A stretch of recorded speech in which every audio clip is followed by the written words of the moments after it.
বাচ্চা সে ওই মাঝদিয়া স্টেশনে চিৎকার করে বলছে ওই যে কাকু কাকু 14 তারিখে আসবে। বাংলা ছবিতে এই দৃশ্য বহুদিন বাদে দেখলাম এবং সেটা 5 মিলিয়ন না কত ভিউ।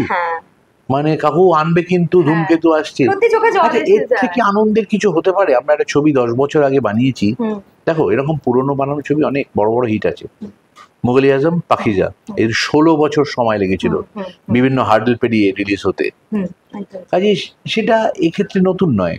আমি বলবো যে এটা ওয়াইনের মতো, যত বয়স বাড়ে তত তার মূল্য বাড়ে। এই 10 বছর আমাদের কাছে একটা দৈবিক ডিলে। এই ডিলের জন্য বিষয়ের গুরুত্ব 10 গুণ বেড়ে গেছে। দেব শুভশ্রী তাদের বাণিজ্যিক ছবির যে ইমেজ সেই সময় ছিল তার থেকে বদলে অভিনেতা দেব এবং অভিনেত্রী শুভশ্রী আজকে আরো বেশি প্রতিষ্ঠিত। হ্যাঁ, তাদের পরিণীতা থেকে শুরু করে গৃহপ্রবেশ পর্যন্ত। আর এই যে টনিক বলো, প্রজাপতি বলো, দেবের হাজারটা ছবি যেগুলো মানে ইয়েতে করেছে, অন্য ধরনের ছবি করে মাল্টিপ্লেক্সে উপচে পড়ে মানুষ দেখেছে, ওদেরও পজিশনিং বদলে গেছে। 10 বছরে আমার জায়গা বদলেছে দর্শকের কাছে।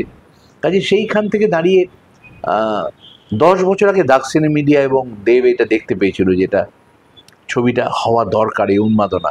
এবার ভেবে দেখো 10 বছর আগে হলে কি এরকম হতো? এই উন্মাদনাটা তো আমি জানি না 10 বছর সত্যি হয়তো হতো না।